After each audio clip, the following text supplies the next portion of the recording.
coule ici. Écoutez, dites, soyez interactifs avec moi. Il y a de l'huile qui coule ici. C'est extraordinaire ce qu'on a vécu la semaine dernière.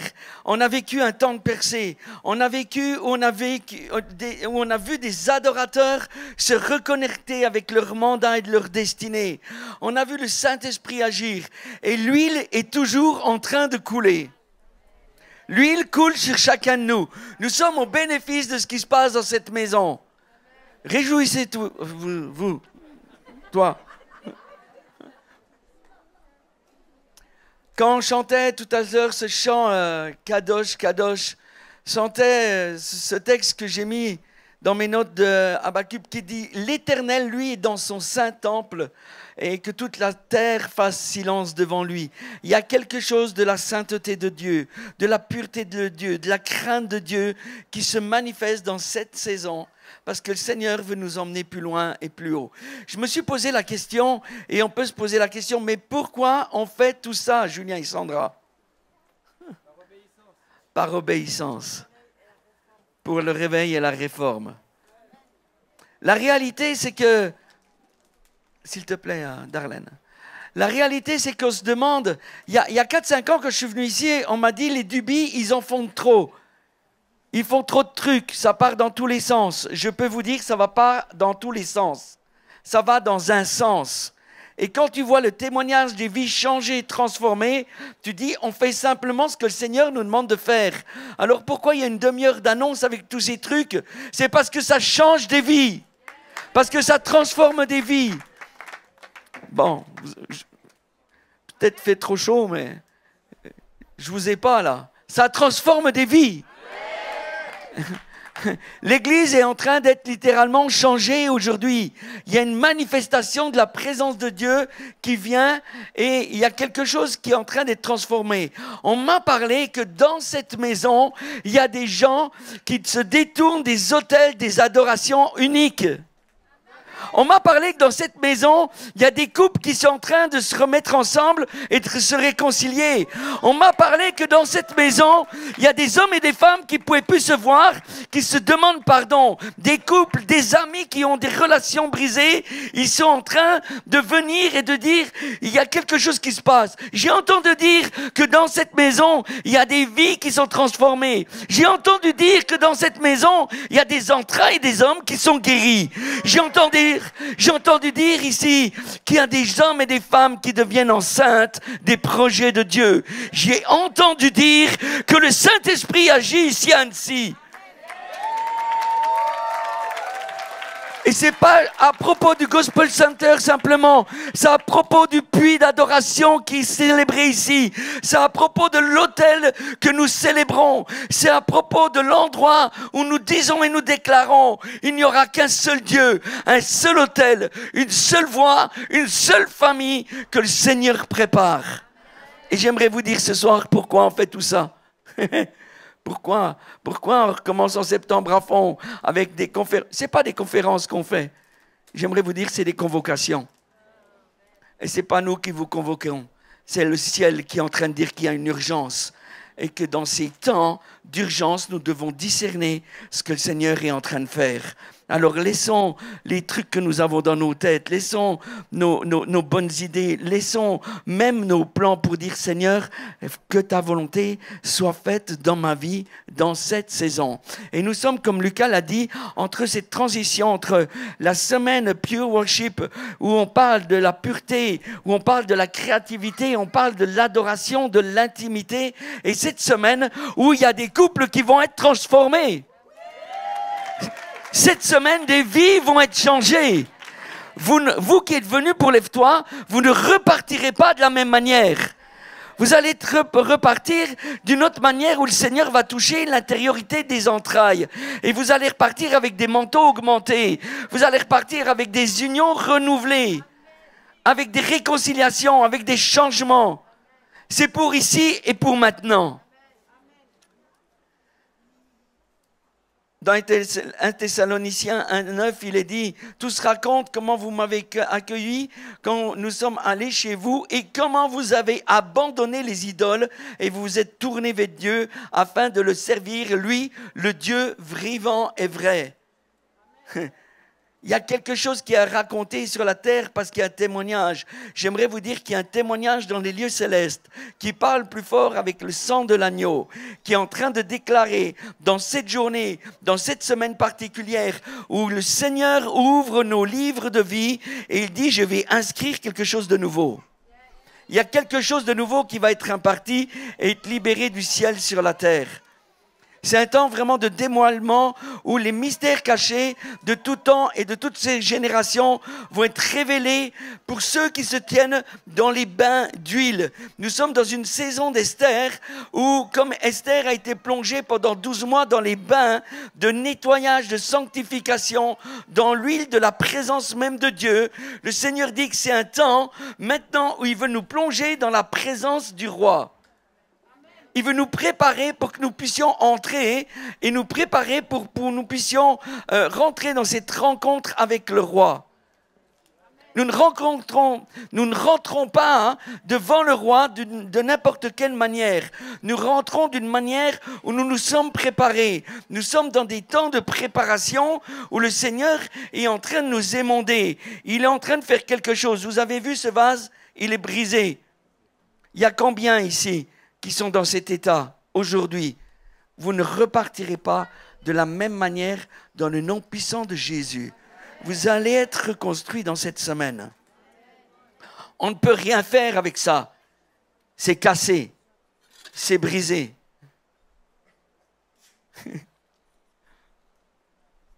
J'aimerais dire que l'Ancien des jours qui est décrit dans Daniel 7, qui est le grand juge, se prévoit et est en train de présenter le dévoilement de ses décrets, de ses jugements et de ses mystères dans cette saison.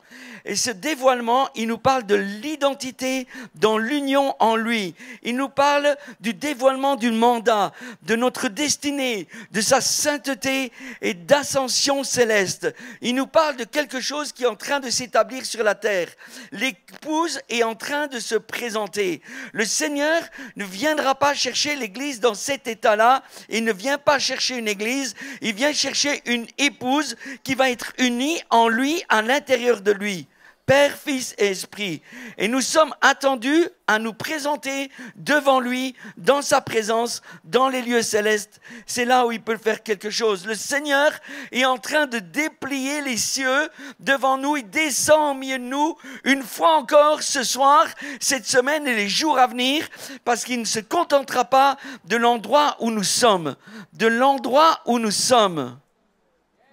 Il y a trop d'endroits dans nos vies où nous nous sommes contentés du niveau que nous vivons. Et le Seigneur dit, il y a d'autres dimensions, il y a d'autres profondeurs où je vais vous emmener maintenant. Le Seigneur me disait pendant que je préparais ce temps, faites de la place à l'agneau, faites de la place à ma présence, faites de la place dans vos vies, dans vos cœurs, dans vos entrailles, à ce que je puisse venir à l'intérieur. C'est le temps pour l'Église de devenir l'épouse, la femme de l'agneau. Et je me souviens, quand nous on s'est mariés, mais après qu'on a marié nos 3 filles et puis notre fils, donc avec notre belle-fille, ma plus belle des belles-filles, puisque je n'en ai qu'une, Tina. Je t'aime, Tina. C'est elle que j'aime plus que les autres de mes belles-filles. On a vu comment ils se sont présentés le jour du mariage. Tu te prépares. Tu ne vas pas au jour des noces de n'importe quelle manière. Tu prépares la robe. Tu prépares... La mariée doit sentir bon. Bon, le marié aussi, hein. Mais la mariée doit sentir bon. Elle doit être belle. Elle doit être la plus belle. On doit voir qu'elle. Et Seigneur, ce qu'il attend, l'épouse qu'il attend, c'est de voir l'épouse se présenter d'une manière extraordinaire. Changer, transformer, guérir, restaurée, sortie de ses brisures et de ses brisements et qu'elle soit restaurée afin qu'il puisse l'accueillir pour lui dire tu peux monter dans mes appartements. Est-ce que nous pensons que dans l'état où nous sommes aujourd'hui, nous sommes autorisés à monter dans les appartements du roi? Je ne sais pas. Mais moi, je veux me mettre en question en disant, Seigneur, si tu dois aller plus en profondeur, viens plus dans mes profondeurs. Si tu dois révéler par ton Saint-Esprit des choses qui doivent encore changer dans ma vie, montre-le-moi, dévoile-les. Et c'est ce qui va se passer cette semaine. Il va y avoir des dévoilements dans nos vies pour ceux qui font Lève-toi et pour les autres aussi. Pourquoi? Parce que le Saint-Esprit ne va pas se limiter à Lève-toi. Ça va déborder dans nos vies, dans nos maisons, parce que nous sommes au bénéfice de tout ce que nous faisons ici par obéissance. Il est dit dans Apocalypse 12, « Viens, je te montrerai l'épouse, la femme de l'agneau. » Est-ce que nous connaissons la femme de l'agneau? Est-ce que nous aimons la femme de l'agneau, l'épouse? Est-ce que nous aimons cette épouse que le Seigneur est en train de préparer? Moi, je suis passionné pour le roi, mais je veux être passionné aussi pour l'épouse.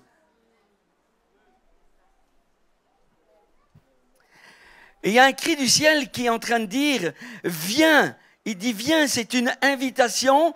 Il dit, viens, je te montrerai. C'est un appel céleste, c'est un commandement divin où il ne te laisse pas le choix. Il dit, Église, maintenant, viens. De la même manière que dans Apocalypse 4, verset 1, il dit, viens, monte plus haut et je te montrerai. Il y a un endroit où le Seigneur dit, ne reste pas là où tu es, viens, viens.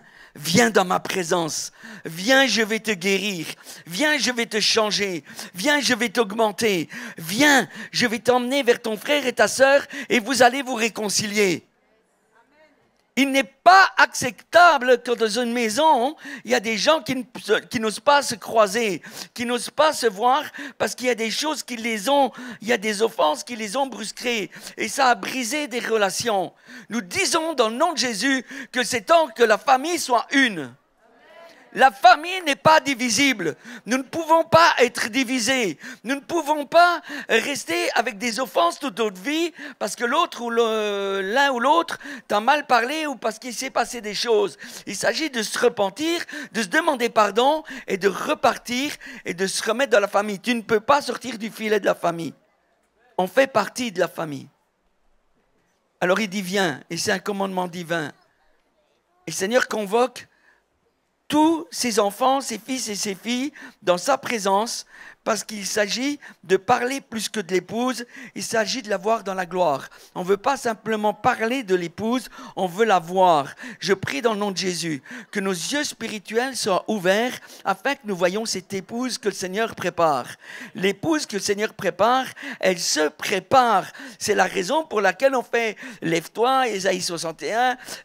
C'est pas du marketing, c'est pas du business, c'est une responsabilité pour voir cette France changer et transformée. C'est plus qu'Annecy, c'est la France, la francophonie qui doit se lever comme une épouse et se tenir prêt parce que le Seigneur revient bientôt. Il s'agit de voir l'épouse dans sa gloire. Alors comment on va voir la gloire de Dieu si on ne peut pas se regarder les uns les autres dans les yeux et parce qu'on n'a pas réglé nos affaires? Comment on peut voir sa gloire de Dieu, le désirer, si on n'est pas capable de dire, Seigneur, viens dans mon couple, viens changer, transformer, viens dans ma vie, viens dans mes addictions, viens dans les abus que j'ai subis, viens dans les offenses, dans les traumatismes. Et je ne veux pas continuer à vivre avec ça. C'est le choix de nos vies qui dit, où le Seigneur dit, choisis la vie afin que tu vives. C'est notre responsabilité. Le Seigneur lui dit, moi j'ai déjà tout accompli sur la croix. J'ai donné mon fils, le sang a coulé. Est-ce que nous voulons que le Seigneur remonte sur la croix à cause de nos petits bobos et nos problèmes? Il l'a déjà fait. Notre responsabilité à chacun devant Dieu, et c'est hyper sérieux dans cette saison, c'est de dire, oui Seigneur, je viens, fais ce que tu dois faire, je t'autorise à venir me changer, me transformer. Donc l'ange du Seigneur lance une invitation dans la salle des révélations, derrière le voile déchiré, là sur la mer de cristal où se dresse l'épouse unie, la femme de l'agneau. Elle n'est pas timide, elle n'est pas affaiblie, elle est revêtue de gloire, elle est formée dans le feu, elle est façonnée dans l'huile, elle est établie dans la sainteté. C'est l'épouse qui se prépare. Qui est cette épouse? Rapidement, parce que vous savez, on a eu 30 minutes d'annonces qui sont nécessaires pour qu'on comprenne le chemin de transformation. J'ai que 30 minutes pour vous parler maintenant, donc je vais aller un peu plus vite.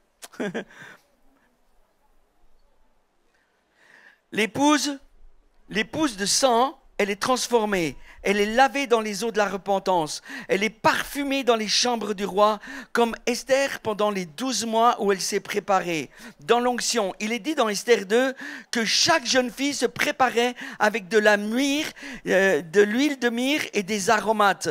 Ce que nous sommes en train de faire dans toutes les formations que nous faisons, c'est que nous sommes en train de préparer des jeunes filles, des jeunes hommes, des vieux gars, des vieilles madames, des papis, des mamies, pour qu'ils soient réconciliés. C'est jamais trop tard.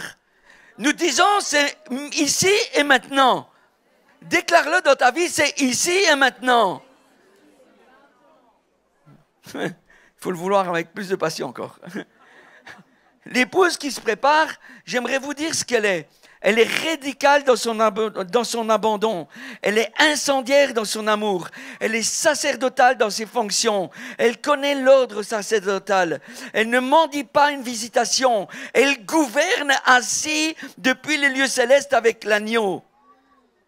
C'est sa position. Elle a discerné les temps et les saisons. Et nous disons que c'est plus l'heure d'annoncer des noces qui arrivent, mais c'est l'heure que l'Église se revête de sa parure d'épouse. Il y a une parure d'épouse qui descend. Il y a un manteau, il y a une robe qui descend du ciel. C'est une robe de sainteté. C'est une robe de pureté. C'est une robe de gloire. Et c'est de cette manière que le Seigneur est en train de voir son épouse qui se prépare.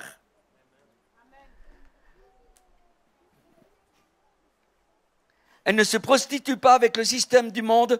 Elle ne fléchit pas devant l'esprit religieux. Elle ne fait pas de compromis. Elle ne sacrifie jamais la vérité sur l'autel de la convenance. Elle a rompu avec les autels iniques, avec les alliances humaines, les évangiles dilués. Elle a brisé les chaînes du système religieux. Elle s'est engagée corps, âme et esprit dans une fidélité absolue et radicale à l'agneau de Dieu. Elle est mise à part, réservée pour lui et pour être une avec lui dans l'union avec lui. C'est ce que le Seigneur est en train de faire. C'est ce que le Seigneur est en train de produire. C'est la raison pour laquelle nous ne lâcherons pas la course que le Seigneur a engagée dans cette maison. Et même si quelquefois c'est fatigant, même si c'est difficile, même si c'est confrontant, même si on fait face à la puissance des ténèbres, nous déclarons que nous ne lâcherons rien. Tant que le Seigneur ne nous dit pas de lâcher, on continuera. Pourquoi pendant 3 ans maintenant, 4 ans, Julien dépose des permis pour pouvoir avoir l'autorisation d'ouvrir un collège? Nous célébrons le Seigneur parce qu'il y a des hommes comme Julien qui tiennent dans l'obéissance afin que la volonté du Père se fasse dans cette saison. C'est pas un truc de plus dans la maison. Ça fait partie du puzzle que le Seigneur a désigné d'avance dans les lieux célestes pour cette maison. Et je peux vous dire qu'il y a d'autres trucs qui vont arriver encore. Faites confiance. Il y a une chose que le Seigneur dit dans 2 Corinthiens qui rejoint la fin de l'appel que tu as fait tout à l'heure, Lucas, à la fin de la louange. C'est sortez du milieu d'elle et séparez-vous, dit le Seigneur. Ne touchez pas à ce qui est impur et je vous accueillerai. Nous déclarons que c'est le temps de nous séparer et que l'épée des brocades 12 vienne jusque dans nos profondeurs, à l'intérieur de nous, dans notre intériorité, dans nos entrailles, afin de séparer ce qui doit être séparé. Que quelqu'un dise séparation. Fais gaffe, ça va se produire. C'est le temps de la révélation d'une épouse qui est pure, sans mélange, sans compromis. Et dans Apocalypse 19, il est dit ceci: réjouissons-nous, soyons dans l'allégresse et donnons-lui gloire, car les noces de l'agneau sont venues et son épouse s'est préparée. Elle ne se prépare pas sans mal. Ça coûte quelque chose, ça coûte un sacrifice. Mais le sacrifice que nous payons dans cette saison va être une bénédiction pour les générations qui viennent. Nous payerons le prix que nous devons payer. Il a payé le prix par excellence. Mais nous ne donnerons pas à l'Éternel quelque chose qui ne nous coûte rien. C'est ce que David a dit. Je ne donnerai pas à l'Éternel quelque chose qui ne me coûte rien. Ça me coûte quelque chose, c'est un sacrifice, mais je sais que c'est pour la gloire de Dieu, c'est pour l'établissement de son royaume, et c'est au-delà de ce que je peux penser moi, ou désirer, ou avoir désiré encore dans mes rêves les plus profonds. C'est à propos de la volonté parfaite du Père. L'épouse n'est pas une émotion, c'est pas un culte, c'est pas un discours, c'est une armée qui est positionnée dans un alignement avec des décrets, avec une nature précise, avec une autorité exercée dans les lieux célestes et sur la terre. À cause de cette autorité exercée, je peux entendre dans mon esprit que le Seigneur est en train de préparer des changements dans cette salle et dans nos vies. Il est en train de préparer quelque chose. Soyons prêts à accueillir la portion de transformation que le Seigneur va faire. Parce qu'il nous aime. C'est pour l'amour de lui qu'il veut agir. C'est parce qu'il nous aime. Je crois que les cieux attendent une église, l'Ecclésia, qui est revêtue de fin lin. Ça nous parle de la justice des saints, qui se tient sur la mer de cristal, tenant en ses mains des décrets royaux, adorant avec l'huile des parfums du sacrifice et en appelant les nations à se prosterner devant le nom de l'époux. L'heure est venue, les amis. L'heure est venue. C'est vraiment un temps sérieux sur les nations, pour la France, pour la francophonie, où le Seigneur a son regard sur nous, sur nos vies, et il est en train de libérer ses projets sur la terre. Dans Cantique 8, il est dit « Qui est celle-ci qui monte du désert appuyée sur son bien-aimé ?» Elle monte, elle ne fuit pas l'épouse. Elle gouverne, elle n'est pas dominée. Elle s'appuie, elle n'est pas agitée. C'est l'heure du dévoilement, le nom d'une église qui fait le jeu du monde et de l'esprit du monde, mais qui joue pas non plus des coudes dans une position ou pour obtenir une position, mais d'une épouse fiancée éternellement dans la sainteté, qui marche dans les jugements divins, dans l'amour du Père, dans la justice, la vérité, qui sont la fondation de cette épouse, la justice et la vérité.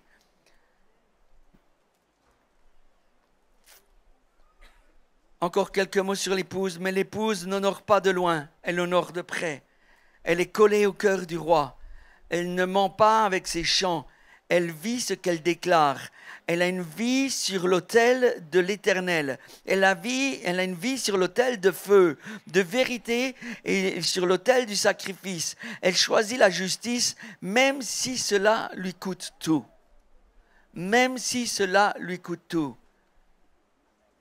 Une fois, j'ai dit au Seigneur, « Seigneur, pour la France, je te donnerai ma vie et je suis prêt à la perdre. » Et je vous promets, pour ceux qui me connaissent, c'est vraiment une réalité.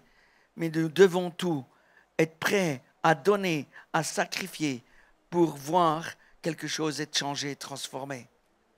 Nous voulons être un signe de changement dans cette génération. C'est la raison pour laquelle nous faisons ce que nous faisons dans cette maison. Il faut discerner les temps et les saisons. Et il y a beaucoup de prophètes qui s'accordent pour dire qu'il faut regarder aux 3 années qui sont devant nous, parce qu'il y a une fenêtre d'opportunité que le Seigneur a ouverte. Et il dit, c'est une fenêtre qui vous permet d'être changé, transformé dans ma gloire. Je peux vous dire sérieusement qu'après ces 3 ou 4 années qui viennent, ça ne veut pas dire qu'on ne pourra pas se réaligner, mais ça va être très difficile. Considérez que ce n'est pas pour demain. Considérons chacun, réévaluons dans nos vies que c'est pour ici et maintenant. Souvenez-vous de ce que je vous ai dit. Aujourd'hui, 12 juillet 2025, on en reparlera dans 3 ans. Il va se passer beaucoup d'événements sur la terre, il y a beaucoup de choses qui sont en mouvement, et il n'y a pas besoin d'être prophète pour le dire. On est dans une saison de chaos, et j'aimerais vous dire, quel est et quel va être notre lieu de sécurité en tant que famille? De partir dans les montagnes? De faire des réserves? notre lieu de sécurité, c'est d'établir des familles avec la présence de Dieu, d'établir des hôtels de sa présence, d'établir des hôtels d'adoration. Je crois fermement que là où il y aura des hôtels d'adoration, des endroits où des hommes et des femmes, des familles se tiendront dans le Shabbat, dans le respect du Shabbat, se tiendront dans le respect de peut-être prendre la scène et la communion chaque jour pour rester connectés à la présence mais au sang de l'agneau. Et comme du temps des Israélites, le Seigneur passera au-dessus des maisons et l'ennemi pourra passer au-dessus des maisons. Ta maison ne sera pas ébranlée. Il peut y avoir des temps de guerre et on arrive dans des temps vraiment particuliers aujourd'hui. Et nous ne savons pas de quoi demain sera fait. Ce n'est pas les réserves que tu fais dans ta cave qui vont te sauver. Ce n'est pas d'aller partir dans les montagnes en Suisse que ça va changer quelque chose. Ce qui va changer et ce qui fera la différence, c'est quel est ton positionnement et ton alignement dans la présence de Dieu, à l'autel de la présence dont tu es responsable dans ta famille. C'est la raison pour laquelle, lève-toi cette semaine, c'est important.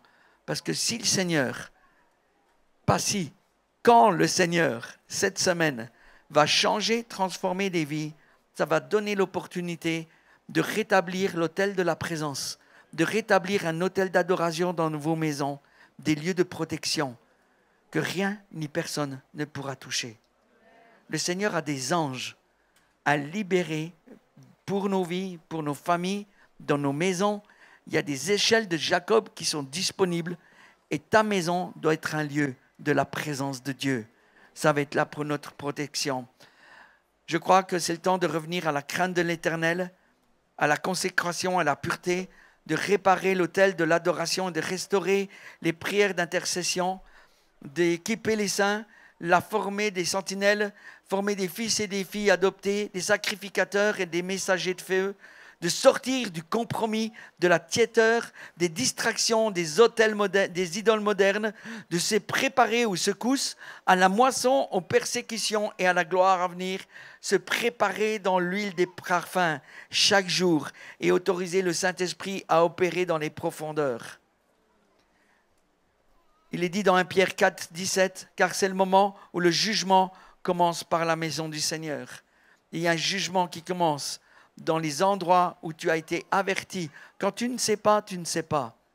Mais quand tu sais, tu as la responsabilité de réparer, de réconcilier, de te repentir, de changer et de laisser le Seigneur nous transformer. C'est notre responsabilité. Et nous déclarons que nous sommes dans une période de réinitialisation et d'alignement comme jamais.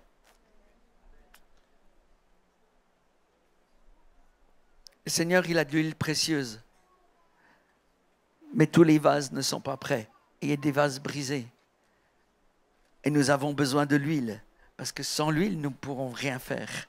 De l'huile d'onction, de l'huile de guérison, cette huile de protection. Et le Seigneur dit qu'il veut remplir nos jarres d'huile. Mais s'ils sont brisés, l'huile ne pourra pas se remplir.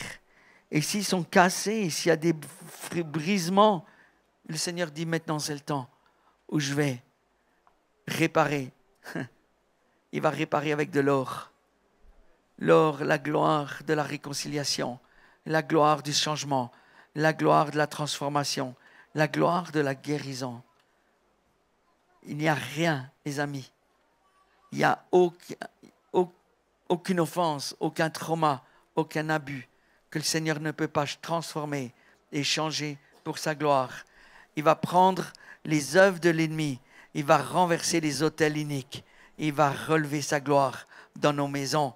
C'est ce qu'il a promis et c'est ce qu'il va faire. Le Seigneur dit à cette heure qu'il veut verser une nouvelle huile, mais il cherche des vases qui sont entiers, qui sont restaurés et non des réservoirs qui sont percés. J'aimerais dire que l'huile, on ne peut pas la fabriquer. Tu peux faire toutes les gesticulations que tu veux, ça ne va pas venir l'huile. Ce qui fait que l'huile descend, c'est parce que nous nous tenons devant lui et nous disons, Seigneur, tu peux encore presser sur ma vie afin qu'il y ait de l'huile qui sorte. Il y a des scories qui doivent sortir, mais le Seigneur va presser de l'huile encore pour nous. Il nous utilise pour que cette huile soit pressée Et alors que nous relevons l'autel d'adoration dans nos maisons, il dit qu'il veut mettre un chandelier. Et ce chandelier-là aura besoin de beaucoup d'huile afin que la flamme ne s'éteigne jamais. Tenons-nous dans sa présence. Laissons l'opportunité au Seigneur de nous transformer encore une fois. Il est dit dans 2 Corinthiens 4:7, nous portons ce trésor dans des vases de terre. C'est waouh! Nous portons ce trésor à l'intérieur de nous. Est-ce qu'on peut se lever un instant, mes amis? Je veux déclarer ce texte de Jérémie 29 qui dit « Car je connais les projets que j'ai formés sur vous, dit l'Éternel, projets de paix et non de malheur, afin de vous donner un avenir et de l'espérance. » Vous avez entendu? Un avenir et de l'espérance. Donc tout ce qui est face à nous, nous n'avons pas à le craindre. Nous avons un avenir et de l'espérance quand nous sommes en lui. Est-ce qu'on peut juste mettre nos mains sur nos entrailles ce soir?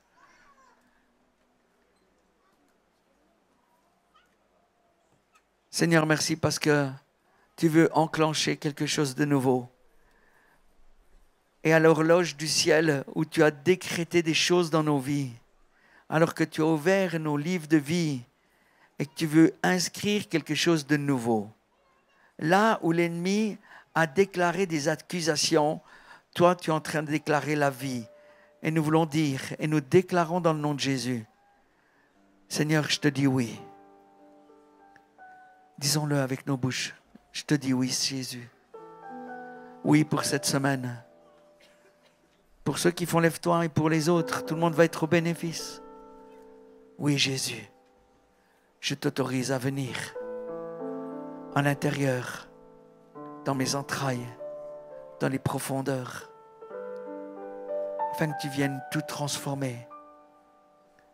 Et si tu as dit que tu pouvais changer une nation en un seul jour, nous voulons croire et célébrer le fait que tu peux venir en un seul instant changer nos vies. Dans le nom puissant de Jésus. Célébrons le Seigneur.